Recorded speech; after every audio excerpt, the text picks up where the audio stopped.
Welcome to another episode of Beer 30, brought to you by UF Pro. I'm your host, Tanner Denton, and today's episode is a bit different as we bring in the new year of 2026.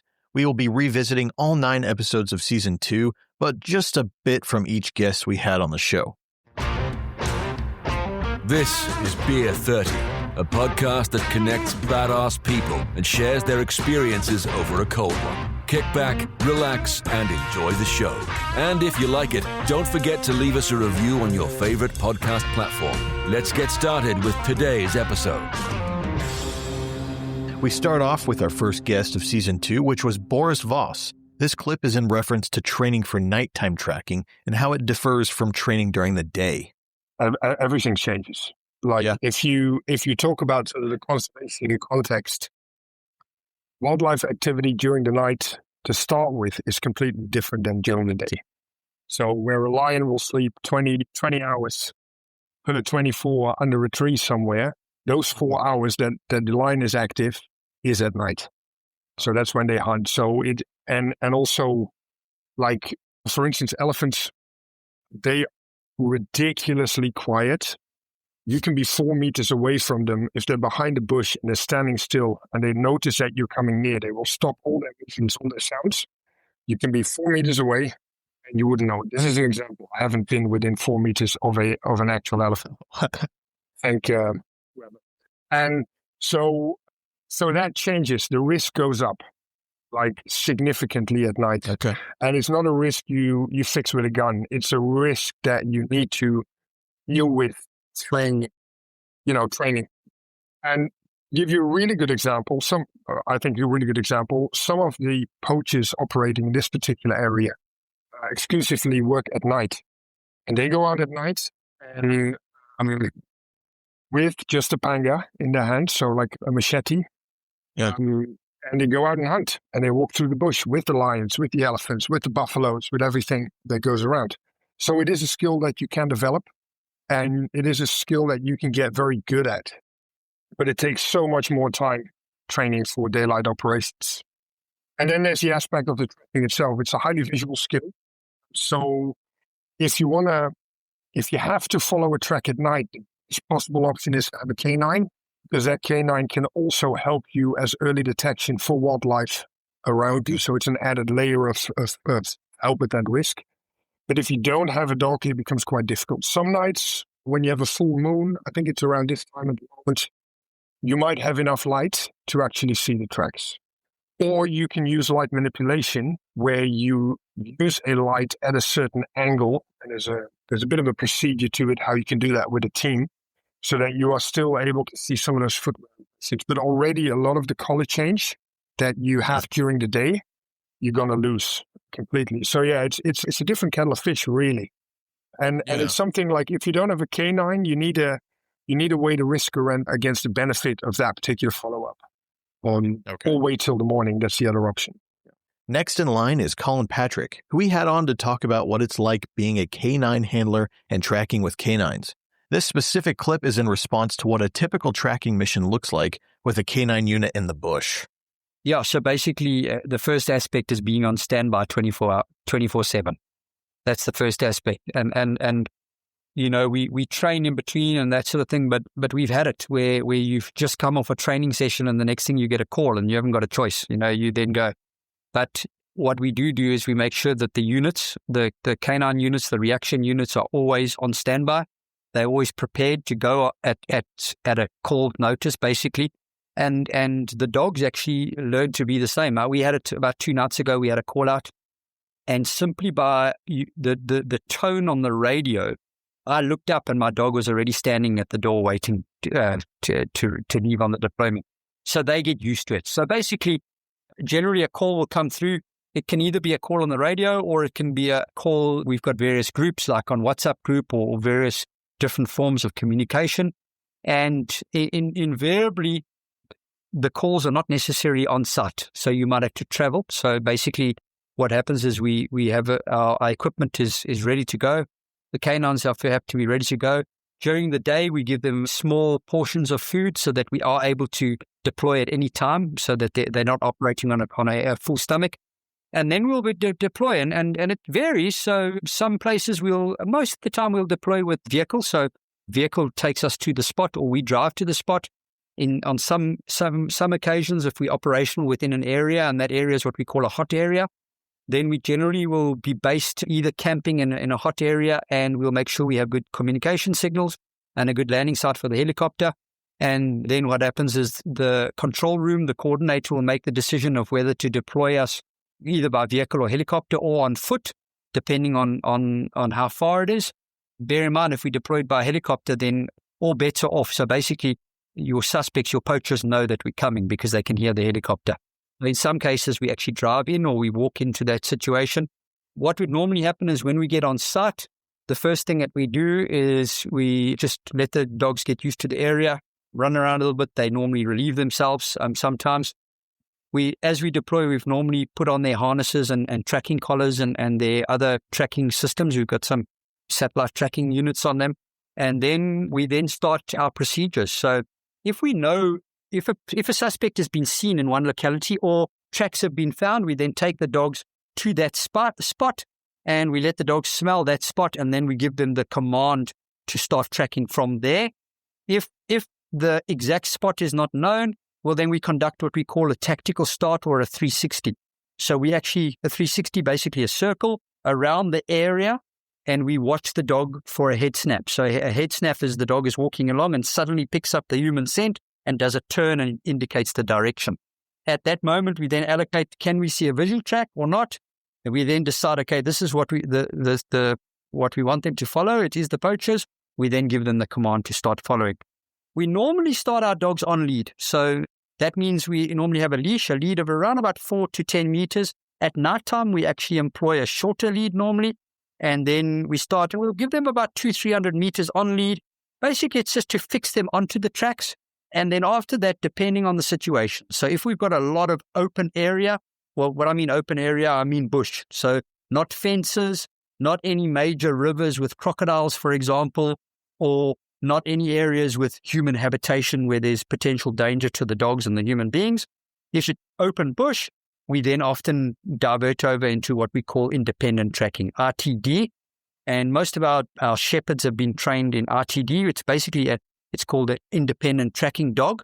So that dog is taught to track off lead. It doesn't need to be connected to the handler. It's taught to track off lead at approximately 30 to 50 meters ahead of the handlers of the team, and it continuously has a recall. So it recalls itself continuously back on the trail. It creates the trail for us, and we follow the trail. It's a very dynamic way of tracking. We've been doing it for the last 5 or so years, and it adds a lot of momentum and it adds safety to the team because now suddenly the dog is doing the work and you can play the security role. You can actually employ security and safety aspects of monitoring ahead and those sort of things. And obviously we're monitoring the dogs all the time. For us, and this is the interesting thing, is we don't know whether a track, so probably one of the shortest tracks I've maybe done a live operation was probably just over 1 kilometer. You literally are just starting to get your breath going and things like that. The dogs are starting to settle down and bang, they've made contact. And that's always nice because, you're not going to have to walk a lot of kilometers that night. So, but like I said, we've done in the 30s and 40s, And those operations go into, I think the longest continuous operation was 15 hours. And that 15 hours did not end in success. So you can imagine how that feels, And so what we then do is once we get the rhythm going and the dogs are on the rhythm, we say we've just got to eat the kilometers. Now, you guys would probably say you've got to eat the miles. We just got to eat those miles. We just got to eat them. You just got to eat them. And we keep the momentum. We limit our stop time for water breaks and communication to as limited as possible. And we just keep eating the miles. Obviously, if the poachers are resting on in, then we catch up. But if they're moving, we've got to track faster than what they're walking to be able to catch up to them. And we just eat those miles. And at the same time, we continuously reporting into the control room our position and our direction of travel. That control room then can allocate where to place other team members. So team members that can either act as a disruptive for the poachers, a deterrent for them to change direction, or actually to sit in a situation where they could actually wait for them and then initiate an arrest. So it's not always the canine that makes an arrest. It's often, but we always say it's the whole team that does that. And that's what we're doing. And we eat those kilometers. We generally can read on the canine whether the canine are starting to get close. We also have, if and it's not always possible, but if we have a drone or a helicopter capability, when we see that contact is close, we then bring in a helicopter or the drone, and that drone is monitoring ahead, and at that point, often what stays with the dogs, because when the dogs make contact, they can then tell us what's happening. Is there a runner? Are all suspects stationary? And then we can move in tactically and make the arrest as safe as possible for both parties. So that's generally how a general operation works. I can tell you, in a lot of cases, the biggest weight is once we've made the arrest, because then there's the legal aspect of it, the whole investigation and things like that. And so what I normally do, I normally always have an extra, I put like a down jacket or an extra shirt, because you're normally sopping wet with sweat and things like that. And I normally have a nice, what would you guys call it? So like I've got what we call stony ginger beer. So it's like a cloak, basically. I have that, and I have like rehydrate. And when I finish the operation, I normally go and just sit one side with my dog and just put something on that's nice and dry, because often if it's in the evenings in the winter, it can be quite cold. Give the dog a rehydrate mix and enjoy a stony in that. Yeah. And that's basically how general operation works. There's lots of ups and downs.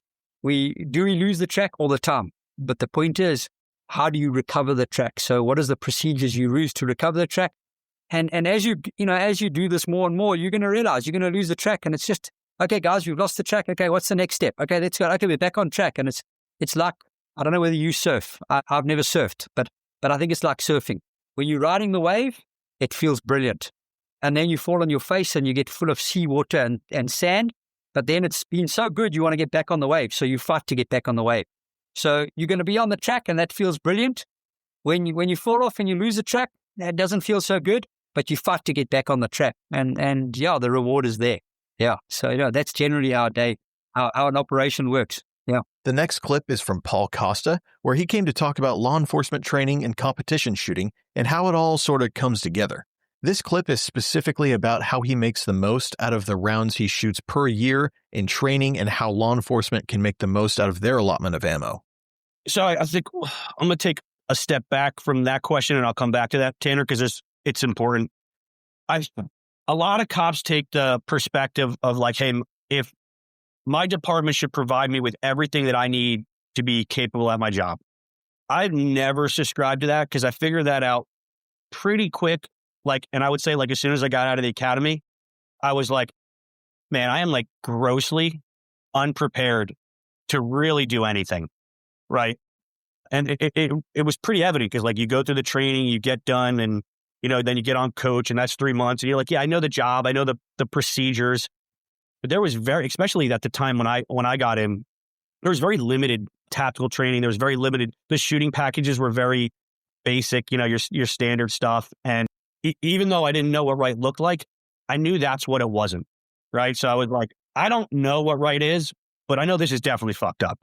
So I always was spending a ton of my own money going to other courses, shooting courses, tactical courses, trying to gain knowledge, because it wasn't being given to us. So a lot of cops take that approach of well, if the department wants me to be good at this, they need to provide me time and resources to be good at this. And what you'll find is no department, and I mean no department outside of maybe Delta, right, in the military, because even in Ranger regiments and things like that, they don't have unlimited ammo to provide those guys. So if you're waiting for that, it's never going to happen. It's unrealistic. And even though we have a lot of support and we have a lot of resources, even at the team level, it's not nearly enough to what I would actually need to cultivate the skill level that I think is required. So there's definitely some onus that falls on the individual to go seek out that training, put a lot of time and money into it. And I think most cops, and it's changing, but at the time, most cops look at it well, if they want me to be good at this, they should be providing that. So even from the jump street, I was shooting. I was just not paying attention to the correct stuff. So I was just I shouldn't say wasting ammo. Like I got better, right? Because when you suck, just picking the gun up more, you'll inherently just get better at weapons handling and, setting a grip what you think is correct, So like, yeah, I did get better, but eventually you'll get to like, I would say like a lower intermediate level where you'll never get past that if you're not paying attention to the right stuff. So to get back to answer your question, what I was shooting early on in my journey was still, exponentially more. I was always shooting monthly, to where when I got into the dog side of the house, we were shooting a lot more together as a group, a bunch of guys that were into it. So we were just regularly going to the range and shooting more. So now it became, weekly for the most part, maybe by, weekly to a couple times a month, depending on what we had going on, different things, to all the way to now where I probably shoot 3 to 4 days a week, every week, with dry fire as well, coupled into that. In dry fire is kind of broken down into like smaller bursts, heavy attention and focus in like 10-minute spans, and then I put it down. So to answer your question, I guess, like how many rounds am I shooting? That will also, so you said like build up to like a match and stuff like that. I don't take matches that serious. And it's not because I'm not competitive. I am competitive, but I use matches regularly as training tools, not as matches. So like I will regularly try something that would probably be a bad idea, but I'll try it in a match just to see, right? And if you're playing it for like to win, that kind of stuff is pretty stupid because competition, especially if you have better dudes at the match, they don't allow you to have one miss, let alone try some crazy thing where you're going to eliminate a position with taking, partials at 25 yards on the move and then like delta mic it, like you're not going to come back from that. Right. So to me, I still, although I'm competitive and I want to do good, I will regularly still try to execute things that when I have these little ideas in my head, knowing that like there's a very low probability that it will be successful. But that's not like my main focus, right? Like, because like I said, like I don't view myself as a competitor. I use matches as a training tool. And through those matches, I identify stuff and then I go back and work on those individual things where I saw particular things present themselves, right? So I don't have like a workup towards a match. I'm just constantly always shooting and I'm always just trying to get better, right? So like it's always the same thing, building a more durable, consistent grip, being able to press the trigger super aggressively at farther distances and maintain, surgical accuracy, being able to run the gun, harder at farther distances, because a lot of that, like, bill drills, just being able to try to get, I'm not there, but like try to get to a point where like one day, like I can do a sub 2 second bill drill at 25 yards and, hold all alphas, like trying to figure out all those nuances. And then, I have like my competitions things where like I focus on target transitions and blendings and exits and entries and how to be more efficient with that. And my training really just looks like a pish posh of focusing all on those different aspects throughout my training and just trying to build a little bit more skill in all those particular categories. What that looks like round count wise is probably roughly around, 50,000 rounds of pistol. I definitely shoot more pistol. Rifle is probably around 25 to 30. This year will probably be heavier on rifle because I started changing some stuff that I did with rifle. So I went through like a couple months early on where I shot 15,000 rounds of rifle, like I would say in like a month and a half. So yeah, because I was validating and I was trying to figure out some different stuff with mount heights and mounts and different connections and how I interface with the rifle. And then using different platforms and different muzzle devices and how does that change and does it affect what I can get away with particular mounts? So that required a lot of rounds. Yeah, so I had to burn through a lot of rounds. So like in that phase, I focus a lot more on rifle. So now I kind of think I have what I like. So I'll go back to more of like still trying to develop skill, right? But it's not going to be that heavy of a round count for rifle. I mean, it's just too expensive. Next up is from David Acosta Jr., who came on to talk about mastering low visibility and working with blades.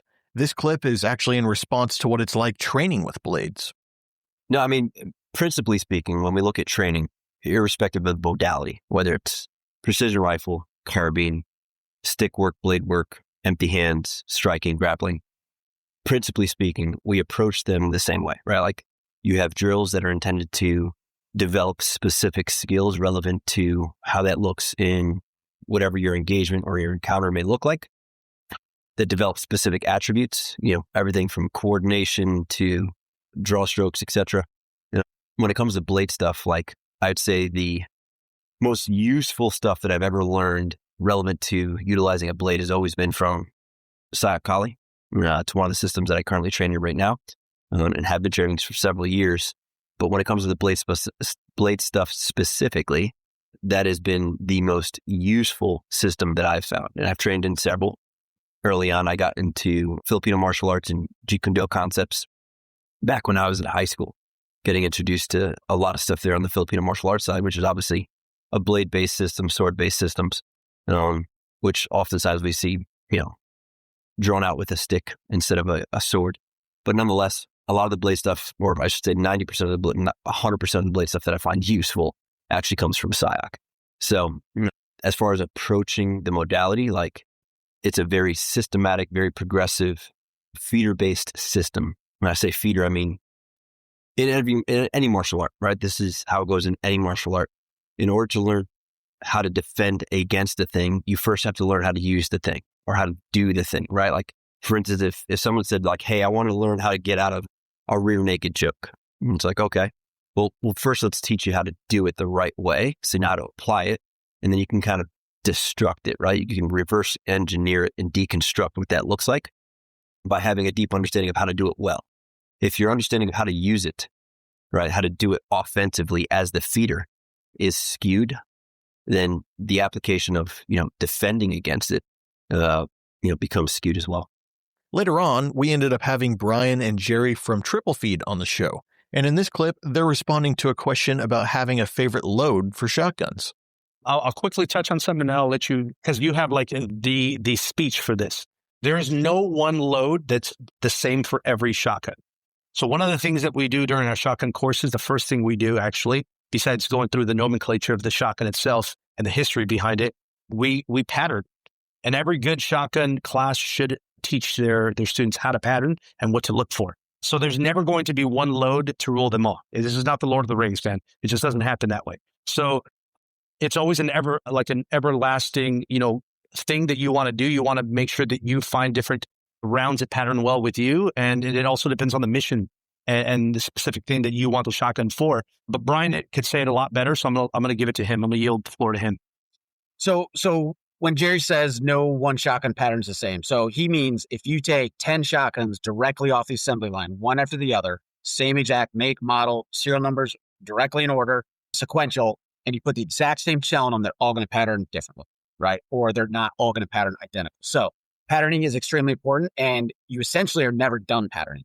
Unless you just find a double-aught buck that shoots like a slug, which there are those options. You can get double-aught buck in flight control, they're called. And essentially the wad just holds the grouping together for a longer distance. Now, where that starts to get iffy is, okay, well, if it holds a golf ball sized group at 25 yards, why don't I just use a slug, right? At what point are you, that conscious decision to go from slug to double-aught is typically because you want more spread, right? So there's that to consider in terms of flight control. In terms of, again, it's going to be shotgun dependent. However, there are 4 things that can help your pattern. And when we talk about pattern, we're specifically talking about double-aught buck, right? Because you essentially have pellet loads and then you have non-pellet loads, right? So pellet load is anywhere from, you got all the different numbers of the shot shells, right? You have double-aught, triple-aught, single-aught, and then you have essentially 1 through 9 shot. So as you get higher in the number, so 9 shot is going to be smaller pellets and more of them. You go all the way down to double-aught buck, it's going to be less pellets and larger. So again, back to the ballistic performance of a shotgun, just to give you an example, a double-aught buck pellet, just a singular pellet, and the most common load is 9 pellet. A singular pellet is 0.32 millimeters. A single 9 millimeter bullet is 0.33 millimeters. So it's essentially like you are shooting a double-aught 9 pellet shell, just one. You're shooting essentially nine mil rounds downrange, right? Now, the feet per second is split between, it's divided by 9. So it's not truly shooting like if someone put 9 pistols together and shot the same. It's not to that degree. Another example is a slug. A slug is 0.73, right? So that is 25%, 30% larger than a 50 caliber. That is massive. So, I mean, that's going to put, it's not going to throw you back like in Hollywood movies, but I mean, that's going to put a hole in somebody, right? So getting back to the double-aught patterning, and again, we're only speaking about double-aught when it comes to patterning.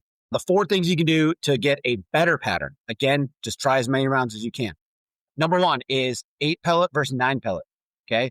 So if you look inside the shot shell, how a 9 pellet is stacked, it's 3, 3, and 3, kind of in a triangular star pattern, okay? Well, when that is inside the shell, it's in the breech is obviously larger than the barrel. When the shot goes down the barrel, it's slightly smaller. So the 3 pellets that are in a triangle have to smash down, and they can't hold all next to each other. They can't hold that pattern the distance of the barrel. So what happens is they start running into each other, right? And as they run into each other, and then obviously, consequentially, the barrel, on the inside of the barrel, they start to form. And as you know, when you throw a baseball, right, or anything round versus now take something with a odd shape, just a weird random rock, right? A perfectly circular ball is going to fly better through the air than a random shaped rock, right? So as those pellets deform and then exit the barrel, they do not fly as straight. So that is number 1, is going from 8 shot or from 9 shot, trying to find 8 shot, because those pellets are stacked 2, 2, 2, and 2. So the second they exit the shell casing and go enter the barrel, they're not knocking around nearly as much because they're already aligned, and the barrel is not constricting them further. Does that make sense? Number 2, you are going to get bouncing even with 8 pellet. You're going to get some bouncing, whether it's the barrel or the pellets themselves, right? Again, not as much as 9 shot, but you get 8 shot coated pellets.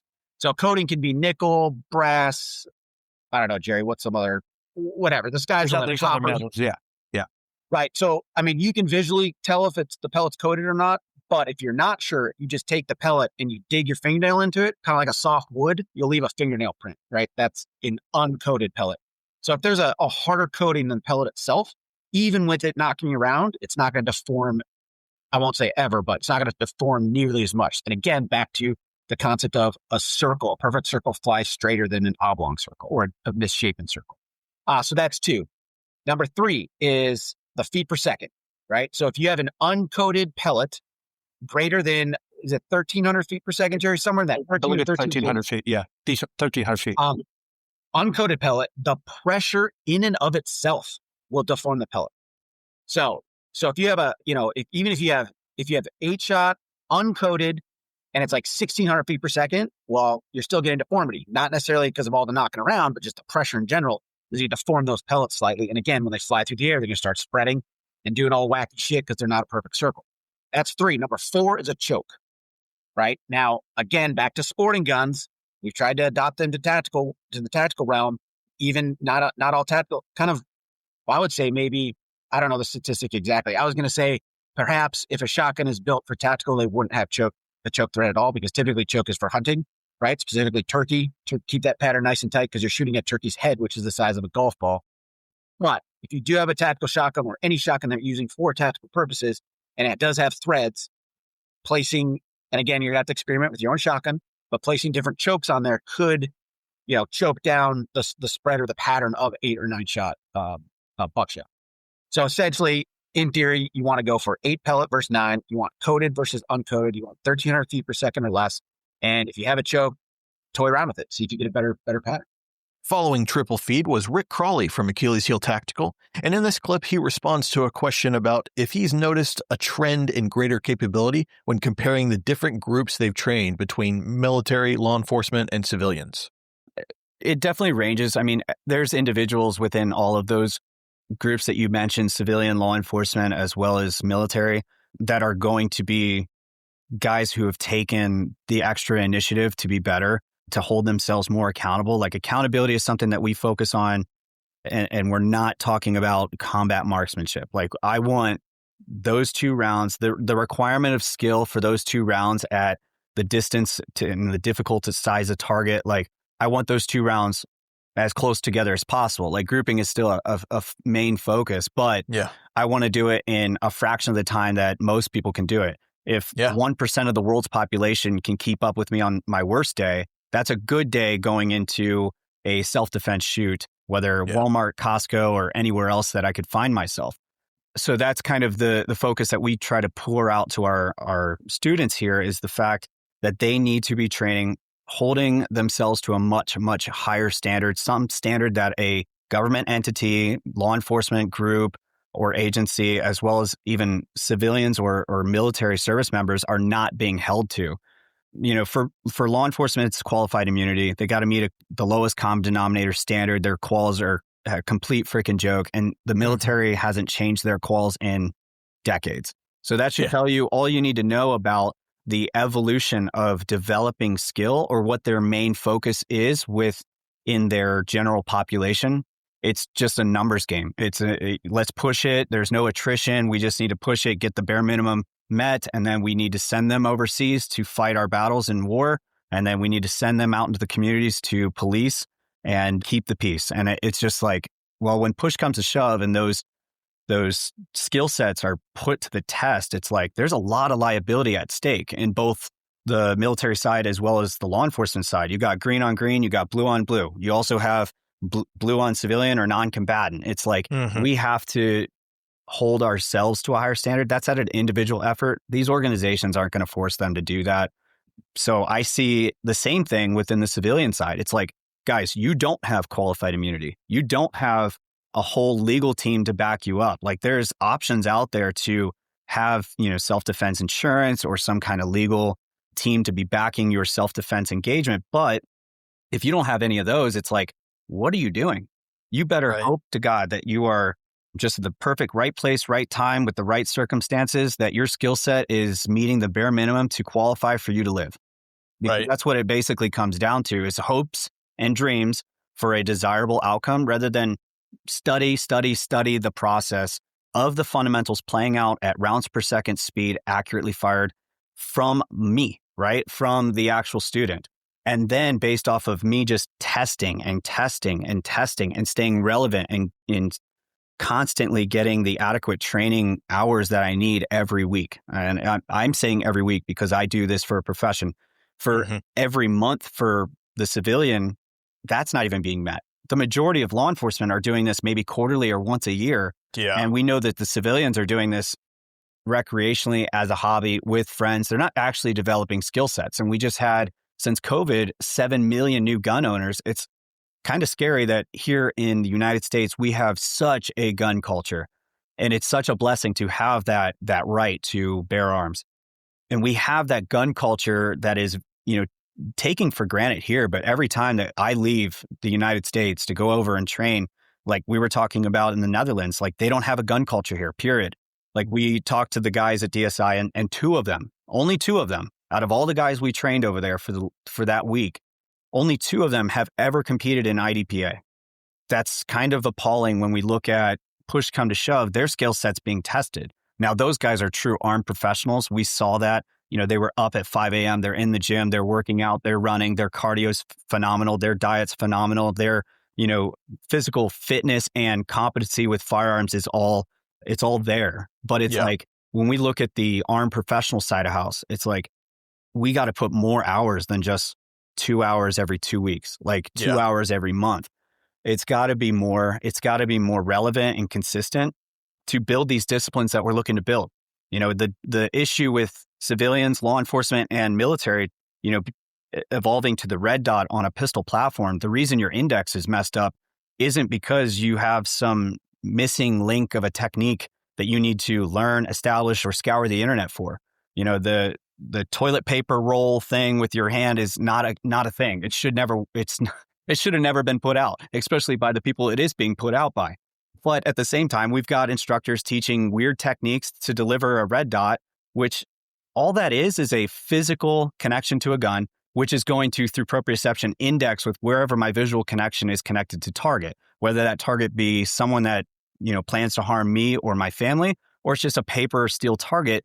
The index is built exactly the same way as the way I grip my mouse. I never have to think about the grip that I go into gripping the mouse with. And then I make sure I look and lock my vision to an icon and I swipe and click. And because I have over 30 years of experience doing that, I don't think twice about how to do it.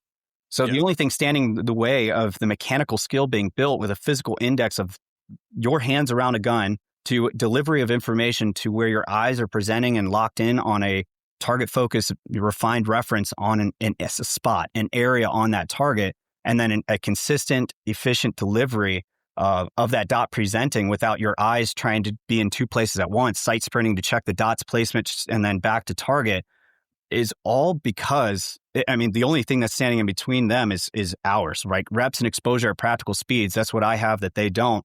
And it just takes time. It takes a lot of work to build those things, but they are held back by the way that we were always taught how to align iron sights. And this is where I come back from, or I come back to with how we develop this curriculum.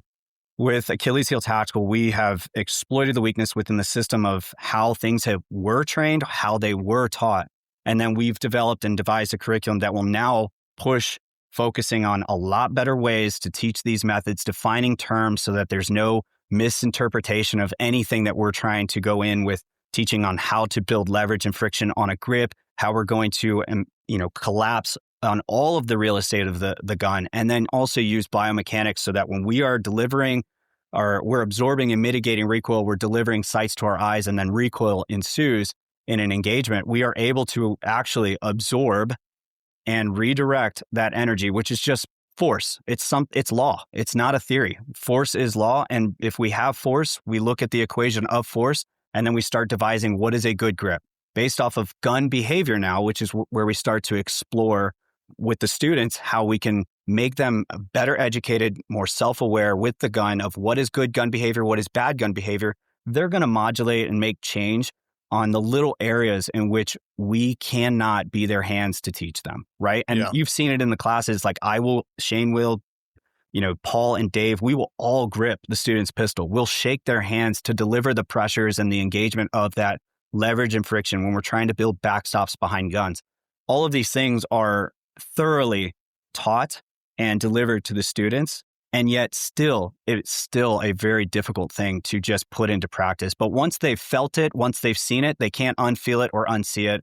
That's the goal, is we give them that understanding once they've seen the change. And yes, that is pretty immediate. Then they go seeking to find that change every single time. And it really just comes down to consistency and discipline in a multitude of areas. Those areas are the fundamentals. Next up is when we had Kalen Wojcik on the show, who has done so many exciting things in his military career and civilian career. But in this specific clip, he's responding to whether he still holds the world record for parachuting at high elevation with the fewest jumps. I guess it's unofficial. Unofficial? Okay. It's unofficial. So the way that this all went down was, unbeknownst to me, I was being used as a training guinea pig for basically, they wanted to see, so military freefall school there's not a whole lot of skydive. Like, those guys come out with, I think, 27 jumps. And 27 skydives is not a lot of skydives. It's not a lot at all. And so you start stacking up combat equipment, you start stacking up oxygen, you start stacking up night vision, night jumps. Things get complicated very, very fast. And it's a viable method of getting to work. However, the proficiency level that needs to be maintained to do that safely is extraordinary. Those guys have to focus on that really, really hyper focused to make sure that they're proficient at it, because it's dangerous.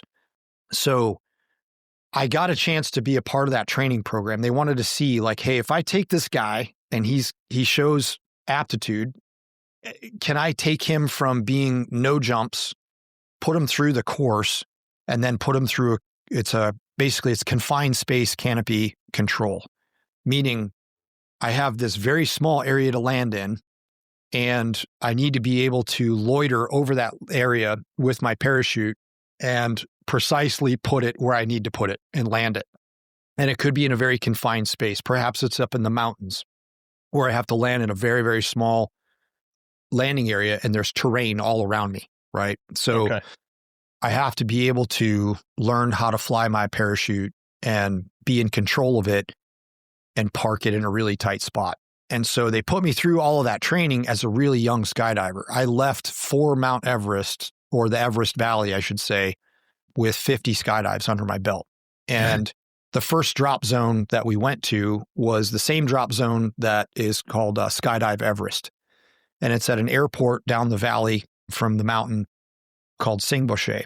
And Singboche sits at about 13,000 feet MSL.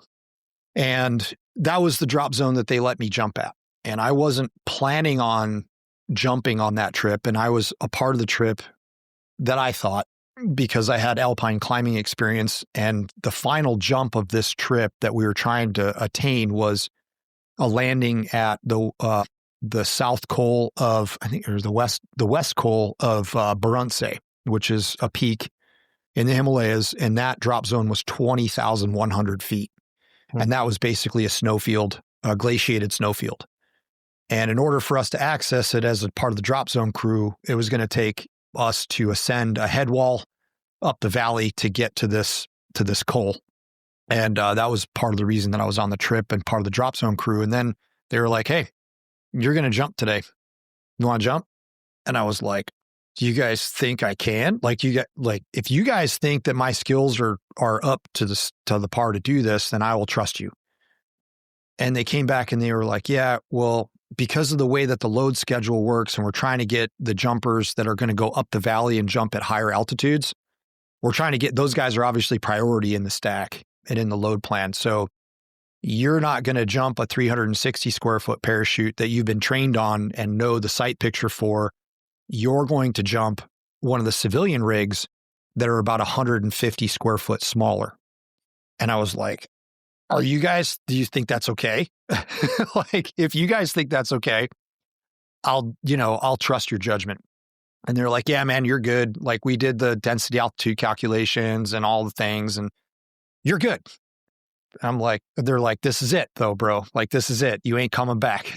And so you better, if you want it, you better take it. And so I was like, yeah, well, I'm going to take it. That's the way I am. So I saddled up, got in the helicopter, and I was terrified, and watching all of that terrain around you and seeing the Himalayas in front of you, and the helicopters flying very close to the mountains to gain lift to get up to altitude, because those helicopters are operating right at the edge of performance. We were flying a B3 A-Star, and no doors.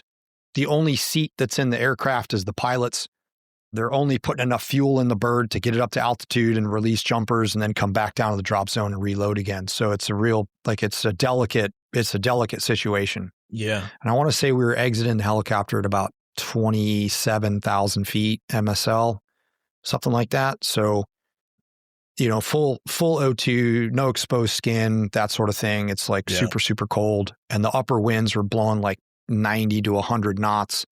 It's the real deal. Like, it's like it was crazy, because when we got to altitude, my buddy Cody exited the helicopter first, and then I'm looking for the drop zone, and I see the drop zone like way over there. I've never had an offset that big, and I was just like, well, clearly it's for real, because he just left the helicopter, so everything must be cool from a jump master perspective.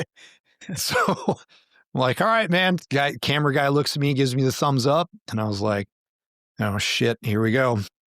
Step out onto the skid, exit the bird, and off we went. And it was a hell of an experience, man. It was pretty crazy. Wow.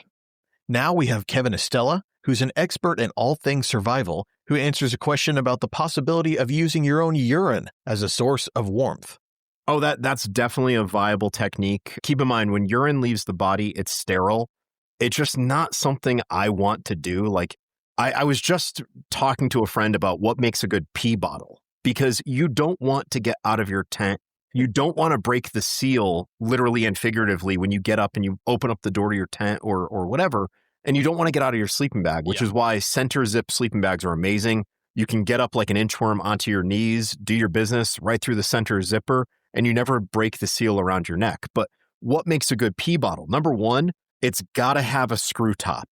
Okay, don't have anything that's like a pressure fit top, like a milk jug, because if you roll over on that in the middle of the night, it's going to squirt everywhere, which that just sounds nasty. Bad news. Pee squirting on you, like, come on. Even if it's your own, right?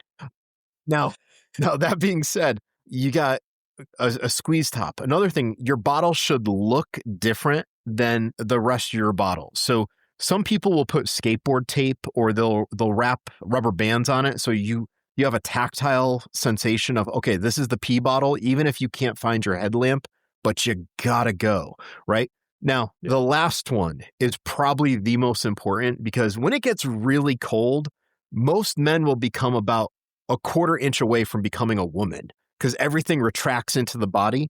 You need to have a wide mouth bottle, okay? Because if you try putting a little nub, right, like basically a button on a fur coat at the front of a bottle with a narrow opening, you're going to end up peeing all over your gear. So you got to have a good wide mouth bottle, screw top, and it's got to feel different than all the others. Oh, last important attribute, it's got to be large enough. I'm like a camel. I drink a lot of water, and sometimes I go and go and go, and I'm like, where did I keep all this? And there have been a couple times where like I've gotten close to the top of a bottle, and I'm like, thank God this bottle was big enough. So it's got to have a screw top. It's got to feel different than all your other bottles. It's got to have a wide mouth, and it's got to be large enough. Oh, and the other thing, last attribute, it's got to be cheap enough where you can throw it away. Because I used to have an old Reliance water bottle, like milk jug white with all the attributes. Well, I was on a winter camping trip. It froze, and I was like, oh, I'll just take this home and defrost it. I got about halfway from upstate New York to Connecticut, and I'm like, am I that much of a savage where I'm waiting for my own urine to thaw? Like, F that. I just threw away the bottle. I'm like, I'll just use a Gatorade bottle next time, you know?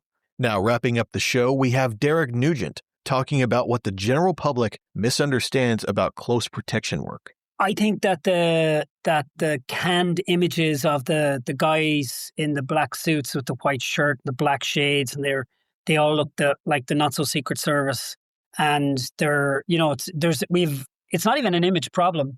It's just how it is. It's how people perceive us. And one of the things I bring to what we do is that I do a lot of personality matching. So I'm making sure we have the right boys and girls with the right people. And you have to remember, these people are they're in a different space. They move through a different world. And we've got a job to do, you know, and it's an important job as well. And you can never downplay the importance of what it is that we're actually doing. I use the Irish approach. I laugh and joke through life and everything, but I still get the job done. And we could, you know, when it's time to be serious, it's serious. But by and large, like, if people think that we're these lurking, gigantic, you know, I don't know, 320 pound, you know, 6'8" with no neck, there is a role for those guys too. Don't get me wrong. I mean, there is a job for them. But I've had a lot of people, household celebrities, who don't like people that are taller than them. I don't like, you know, don't want to be surrounded by a bunch of men that make me look like the smallest guy in the room. You can guess who I'm talking about when I'm saying that name. You know, and so we got to be sensitive around this, you know, or we have other people and they're resistant to it. And the resistance is maybe they have the incorrect image. So when I teach people, I always tell everybody it takes all shapes and sizes to do this. Some of the best surveillance operatives in the world are like, they're the least, you know, innocuous looking people. They're the average Joes. They're the grey men and women. They're the odd shaped people. It kind of sounds like special forces now when I'm talking about people like that it's literally the last person you'd expect. And they're most likely going to be the person that's doing it. And that's something that I think a lot of people get wrong. Don't get me wrong, too. The skills are super, super important. But yeah, the product that you are, that is a product. And sometimes people might second guess coming into the industry because they're like, I'm not big enough, or I don't think I'm this enough, or whatever, you know. So I always say, let me have a look at you. There's a place for you somewhere, you know. And there is, yeah. Because think about it, really, really good teams, really well-developed teams. You know, like, I've been the advance. I've been that guy. My job is to stay a day or 2 or 3 days or even half an hour in front of the principal. And I am running around in a hire car, trying to get it parked, running in and out, trying to vet the building, get it done. They might only see me at the end of the mission. We all shake hands and good luck. But that could be you. You know, you could be the follow car. You might be the person sitting in the operations room. You could be the surveillance or counter-surveillance team. There's a whole bunch of jobs. And like I said, don't hold yourself back because you don't think, just because I'm not 6'4". Well, I'm still waiting to get to be 6'4", but it doesn't look likely at this stage. Well, guys, that wraps up the recap for Season 2. We're working hard on getting more guests on the show to share their experiences and professional knowledge. I had a great time filming all this stuff this year and talking to all these professionals. I hope everyone had a great New Year and holiday season. I'm looking forward to bringing more Beer 30 episodes to you guys. So there you have it.